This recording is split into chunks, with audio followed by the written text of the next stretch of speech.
બીજા ભુવાએ જાઓ 500 જગ્યાએ ફરીને આવો, ગમે ત્યારે આવશો, મારા દરવાજા 24 કલાક ખુલ્લા રહેશે. થોડો સહકાર આપજો, ધીરજ રાખજો. બેઠક આજે લખાઈ છે ને તો તમારા 6 મહિના વગર તો નંબર નહીં આવવા આવું. એટલે ઉતાવળ કરશો, ઉતાવળ જ ઘેર રહો, મારે ભીડ ભેગી નહીં કરવી. જ્યાં તમને ઈચ્છા થાય ત્યારે આવો. હું નહીં કહું રવિવાર ભરો, 25 ભરો, 30 ભરો, 40 ભરો. હું એવું કઉ છું કે ઉતાવળ હોય તો રવિવાર ના ભરો, ઘેર બેહો, બીજા ભુવાએ જાઓ, 500 જગ્યાએ ફરીને આવો, ગમે ત્યારે આવશો, મારા દરવાજા 24 કલાક ખુલ્લા રહેશે.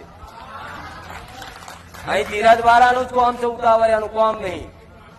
આ જાહેરમાં એવું કઉ છું કે આજે બેઠક લખાઈ હોય તો 6 મહિનાની મીટિંગ રાખજો. જેમ કે સેવકોને અમુક વાતે વ્યવસ્થા કરવી મુશ્કેલ પડે. પેલા એવું કહેતા કે માતાજી દૂર વાળાનો પહેલા નંબર લઈ લો તો હારું, બચારા 500 કિલોમીટર થી આવે છે, તો દૂર વાળા નંબર